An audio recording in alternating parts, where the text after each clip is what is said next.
Trovadores, recuerda que en mi canal Trovit Scary Stories estaremos narrando series de terror y creepypastas. Próximamente, el diario de un asesino. Así que suscríbete y activa la campanita de notificaciones. La sombra de la bruja, seres chupaenergía, relato escrito y adaptado por el señor Chemo San Juan, de los eventos reales de la señora Jessica Flores.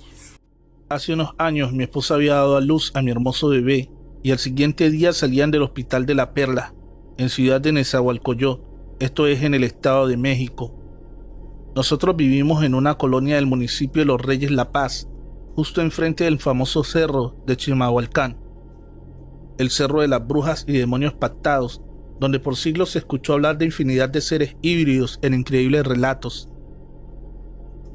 Gracias a Dios, a mi esposa muy rápido la dieron de alta para irse a casa a recuperarse de la cesárea. Estando en casa y con mi bebé de 3 días de nacido, comenzaron los eventos aterradores que se hicieron presentes desde esa primera noche. Comenzaré contando que en su primera noche en casa el bebé estaba muy inquieto, casi no dormía.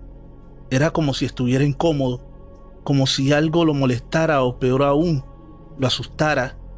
Pero nosotros hasta ese momento no comprendíamos lo que le pasaba.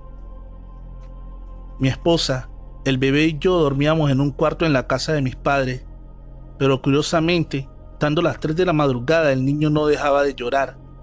El bebé se despertó agitado y su cuerpo temblaba de pies a cabeza. Este no se callaba con nada, ni aunque lo abrazáramos.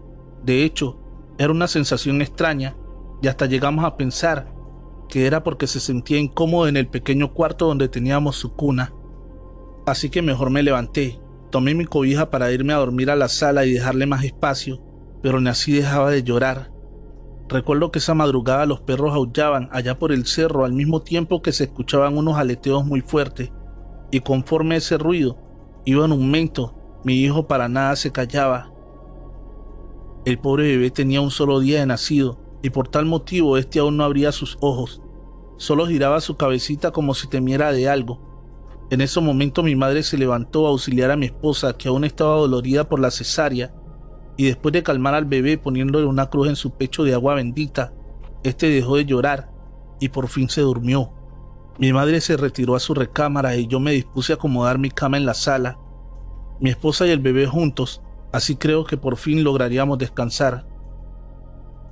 Recuerdo que no tenía cortinas en la recámara donde estaba mi bebé. Mi almohada daba justo al área donde el bebé dormía a escasos 5 metros de mí. Me quedé dormido y en ese instante mi padre se paró al baño. A mí me empezó a andar también, pero mi padre tardaba mucho, así que tuve que salir a orinar al patio. Casi dormido, levanté la vista con dirección a lo alto del cerro y noté que esa madrugada las brujas de Chimalhuacán tenían fiesta allá arriba, pues se veían a lo lejos unas enormes bolas de fuego girar y se sentía la noche como si el viento tuviera miedo, pues ese cerro es muy famoso por su alta actividad de brujas y en sus cuevas se hacían toda clase de ritos y pactos satánicos desde hacía décadas o incluso desde épocas prehispánicas. Regresé del baño y me dispuse a dormir. Hasta ese instante yo no creía mucho en brujas y lejos estaba de imaginar que muy pronto tendríamos nuestro primer encuentro frente a frente. Solo pensaba que todo lo que se contaba y veía la gente del pueblo, y en especial los campesinos, era producto del mismo ser humano mediante la ansiedad, pero lejos estaba de la realidad. Pasaban los minutos y curiosamente mi padre no salía aún del baño cuando regresé. Me dormí y entre sueños sentí como 2 presencias pasaban junto a mí. Una casi me respiraba en la cara y la otra caminaba con dirección a la recámara de mi hijo. De pronto abrí los ojos y efectivamente eran 2 siluetas semihumanas. Allí, en lo más oscuro del cuarto, de hecho se veía una sombra negra con forma de mujer, pero sin masa corporal, y en eso, la que estaba junto a mí le gritó a la otra: «Apúrate y ve por el bebé. Llévatelo ahora, es nuestro». Eso que presencié no fue un sueño, más bien era una realidad. Era como 2 sombras nocturnas o algo así parecido que no tenían rostro, solo rasgos femeninos. Una de esas oscuras sombras se dirigió a donde mi hijo estaba y la otra se quedó a la altura de mi cabeza, la cual me provocó un escalofrío y miedo absoluto. Era una aterradora sensación jamás sentida que de inmediato paralizó mis sentidos y me provocó parálisis corporal. Primero la respiración se me dificultó, el cuerpo se me acalambró, mi rostro estaba en shock. Yo temía por mi hijo, pues estaba a merced de esas aberraciones que sin duda bajaron del cerro y buscaban una presa de sangre dulce para devorarla. No creía que en mi casa entraron las supuestas brujas, pero tenía que aceptar la realidad. En eso comencé a patalear y a hacer ruidos para que me ayudaran a moverme mis padres, pero era inútil. Cuando mi madre se levantó a ver a mi bebé que seguía inquieto, notó que algo me pasaba, pues parecía que alguien me agarraba y no podía respirar, hasta que prendió la luz y esa bruja en la sombra me soltó y poco a poco recuperé el aliento. Le conté lo que vi a detalle y me dijo que eso era realidad y no fue un sueño. Mi madre, muy asustada, comenzó a regar agua bendita y al mismo tiempo me dijo: «Ya ves, hijo, eso que te platicaba tu viejo abuelo es verdad. Esas bestias del diablo viven en el cerro de Chimalhuacán y ahora que huelen la sangre dulce del bebé, no descansarán hasta querer chuparlo». Al escuchar eso, me quedé muy inquieto, pues yo era uno de tantos que no creía en brujas. Hasta pensaba que estas eran humanas y no volaban, pero estaba muy equivocado. Ahora se me presentaban como sombras de bajo astral. De hecho, eran unas almas oscuras y sanguinarias. Mi padre ni con todo el alboroto se despertó, pues faltaba poco para amanecer. Mi madre se quedó con el bebé. Mi esposa y yo nos dormimos al pie de la cama. Solo así el bebé dejó de estar inquieto y de llorar. El ser humano ya conocía todas las metamorfosis híbridas de las sanguinarias brujas, desde guajolotes, aves, bolas de fuego, perros, serpientes, las conocidas que hacían el famoso ruido de esferas o cadincas de cristal. Pero ahora estas desarrollaron una nueva forma de acechar en la oscuridad, allí en las sombras, jamás conocida por el ser humano, hasta que se hicieron presentes en mi colonia de los Reyes de la Paz, Estado de México. Ante esta manifestación inusual, y al ver cómo temblaba mi esposa de cobarde, no me bajaba y de miedoso menos. Ella me insistía a que lo que miré era producto de una pesadilla y que todo estaba en mi mente. Ya no dije nada y me quedé callado, y entre mí pensé que posiblemente fue un sueño y uno muy real. Media hora después, de reojo vi una silueta junto a mi bebé, pero era mi madre que estaba haciendo guardia para que las brujas no se acercaran. Yo me ofrecí a acompañarlas a que amaneciera y juntos cuidamos al bebé, pero unos ruidos y quejidos en la oscuridad nos erizaron la piel. Era un macabro sonido semihumano que salía de abajo de la cama, y en ese momento algo estaba ahorcando a mi esposa, que continuaba durmiendo. Esa cosa la estaba ahogando y lastimando considerablemente, al grado que ahora no podíamos ni prender la luz. Cuando mi madre le arrojó agua bendita, ella logró zafarse y nos contó que algo se arrastró de abajo de la cama y con unas garras fuertes le sujetó el cuello y comenzó a estrangularla. Pero gracias a la acción de mi madre, en el justo momento que arrojó agua bendita, esa sombra enorme de la maldita bruja la liberó para perderse entre las paredes. Era todo raro. Algo nos trataba de dormir porque sentíamos una pesadez enorme. El bebé no dejaba de llorar, al grado que no podíamos atenderlo, porque quedamos como con la famosa parálisis del sueño. En ese momento se volvió a oír una risa macabra espectral de una de las dos brujas en la sombra cerca del bebé, y la otra bruja sombra de nueva cuenta se coló a donde dormía mi esposa. Ahora la arrastraba por abajo de la cama. Cuando reaccionamos para ayudarla, esa horrible sombra se medio manifestaba casi por completo. Tenía unas fauces feroces y una figura aterradora. Su cuerpo era parecido a un animal, como a ave, o algo no visto en nuestra vida.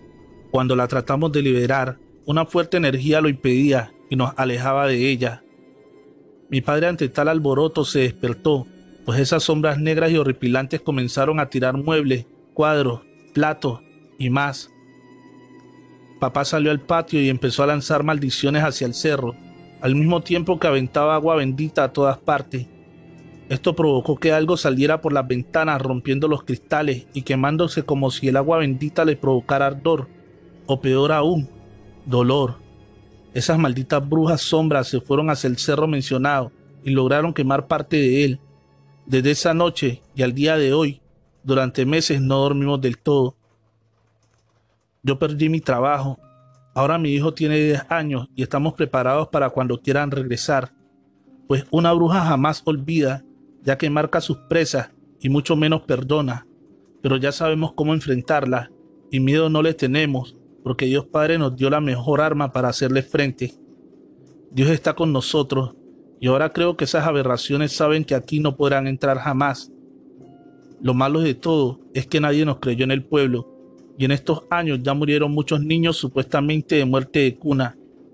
Pero algo me dice que las horripilantes brujas de las sombras en el pueblo de los Reyes de la Paz tuvieron que ver. Recuerda suscribirse al canal y activar la campanita de notificaciones. Ánimas, escrito y adaptado por Alex Morales Gómez. En la descripción, el link de su página de Facebook. Síguelo. Soy Juliana. Nunca he escrito nada de ninguna situación, y menos de este tema, pero hoy lo hago, porque mi amigo me convenció de contar mi historia. Hoy tengo 23 años, pero en aquel entonces había cumplido los 18 y había entrado en franca rebeldía con mi madre. Le decía que ya era mayor de edad y podía hacer lo que se me diera la gana. Mi familia ha sido muy tradicional y creyente, así que hay horas para las comidas, para estar en casa en la noche y por supuesto para la oración. Mi madre lloraba con mi actitud y mi rebeldía. Mi padre, un poco más calmado, decía que me dejara, que la vida tarde que temprano me enseñaría que lo que hacía estaba mal. Mi madre seguía sufriendo, en ocasiones se enojaba, en otras intentaba convencerme con palabras.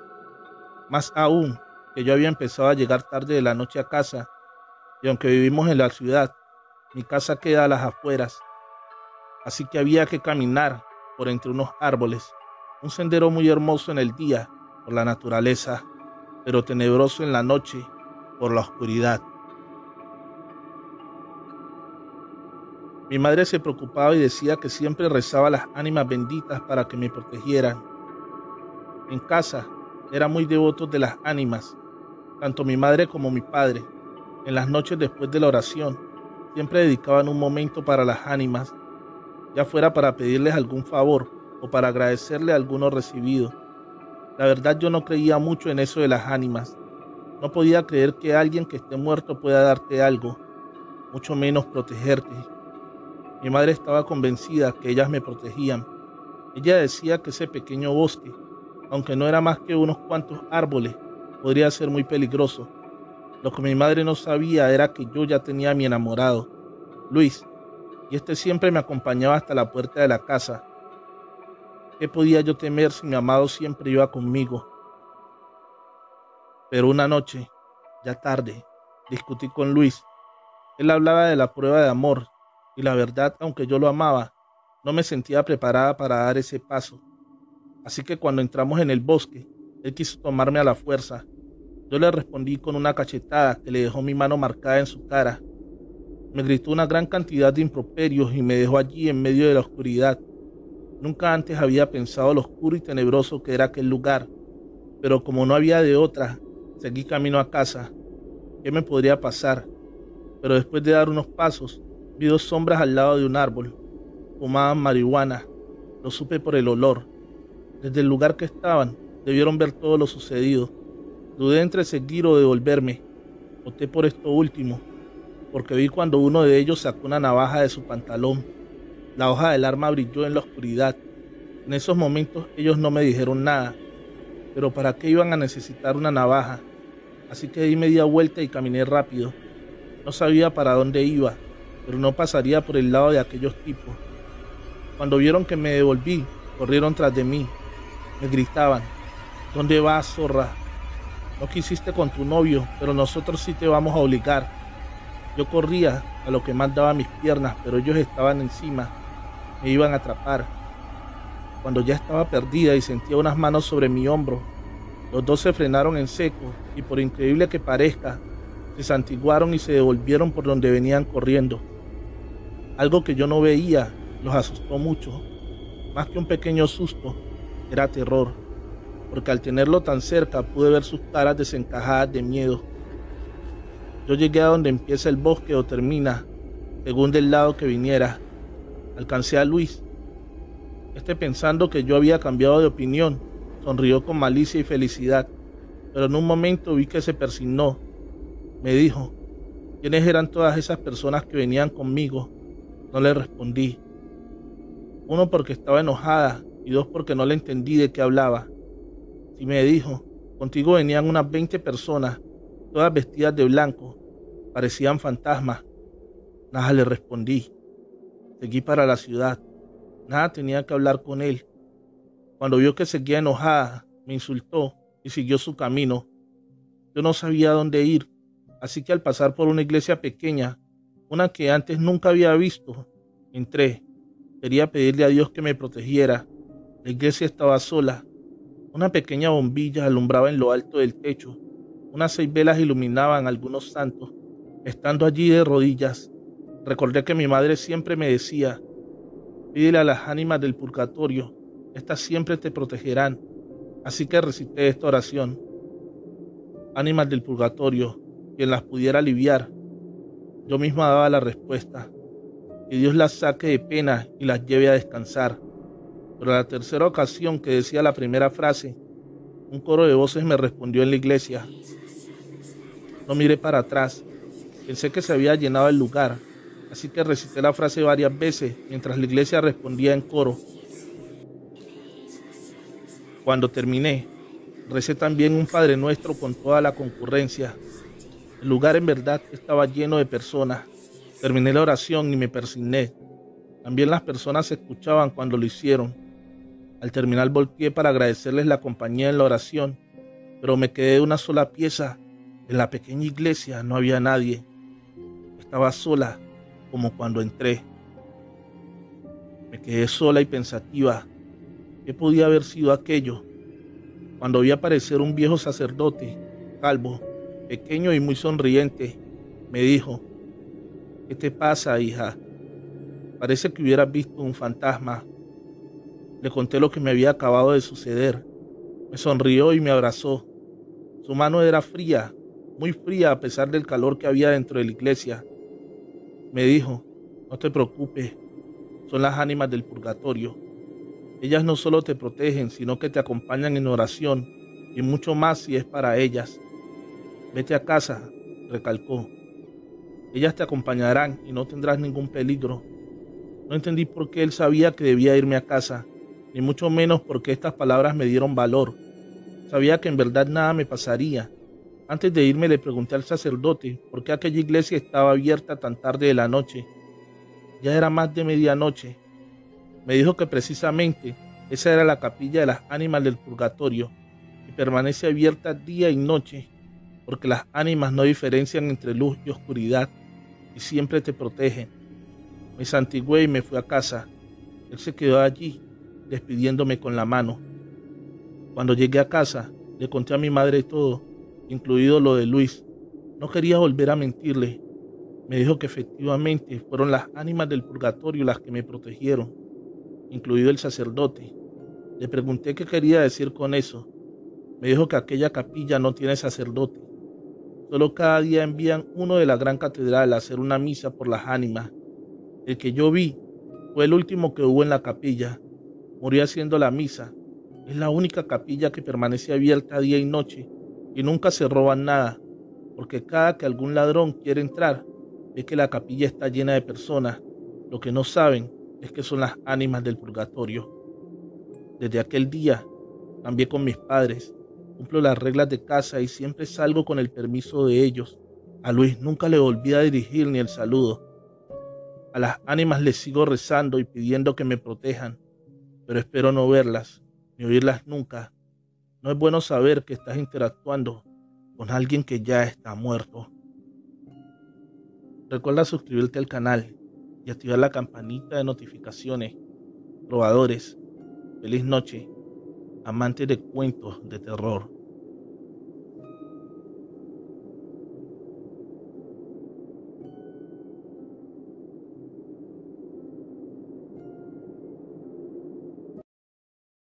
La casa. Estaba por divorciarme del padre de mi hija, Jimena.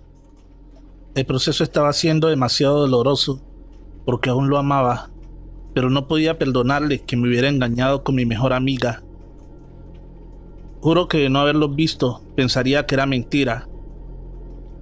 Él trató de chantajearme al decir que si no paraba lo del divorcio, tendría que marcharme de la casa en lo que se resolvían los problemas legalmente. Le hablé a mi hermana para contarle lo sucedido. Estaba furiosa.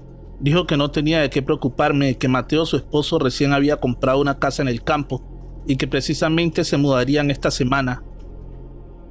Traté de negarme, pues estaban recién casados y necesitaban su privacidad. Lo que menos necesitaban ahora era una cuarentona despechada y una niña hiperactiva. Pero insistía en que la casa era bastante amplia y que me haría bien alejarme un poco de la civilización. Así que ese mismo día alisté mis maletas y al día siguiente emprendimos el viaje. Ambos nos recibieron de maravilla, incluso se tomaron un par de molestias para que nos sintiéramos como en casa. Estábamos preparando la cena cuando escuchamos a Jimena gritar. Mateo subió a toda prisa para ver cómo estaba y la encontró en un rincón de la habitación llorando. La tomó en sus brazos y la llevó a la cocina. ¿Pero qué fue lo que pasó, cariño?, le pregunté preocupada. Ese hombre, mami, me apretó mi bracito y dijo que nos fuéramos de su casa. Pero aquí solo estamos tu mami, tu tío Mateo y yo, dijo Elena, queriéndola consolar. No miento, dijo Jimena molesta. Diles, mami, que las mentiras solo las cuentan los niños que se portan mal. Bueno, interrumpió Mateo para bajar la intensidad de las cosas. Dile a este señor que ahora es casa de nosotros 4 y no tenemos por qué irnos. Así que dejemos ese tema a un lado y vamos a cenar, que muero de hambre. Después de cenar, Jimena se quedó dormida sobre mis brazos, mientras los adultos bebíamos una copa de vino. Les comentaba que era muy probable que la niña no estuviera tomando muy bien lo del divorcio, y eso lo podía entender. Aunque mi esposo nunca fue tan cercano a ella, estaba segura que le echaba de menos, y ese era un grito de atención. Realmente nunca había sido tan fantasiosa. Les pedí un permiso para subir a acostar a Jimena, y Mateo amablemente me dijo que él me ayudaría, que le diera a la niña. Al dársela, Elena gritó.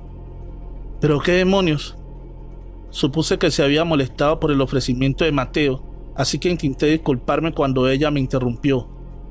¿Ya viste el brazo de la niña?, decía mientras se acercaba a mi hija y a Mateo, y levantaba la manga de su blusita.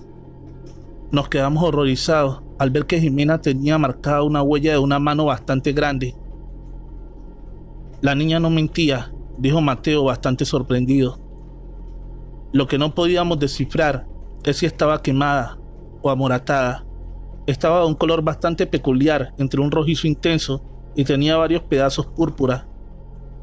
La quise despertar para saber qué era realmente lo que había pasado, pero Elena me lo impidió. Dijo que era mejor que la dejáramos descansar.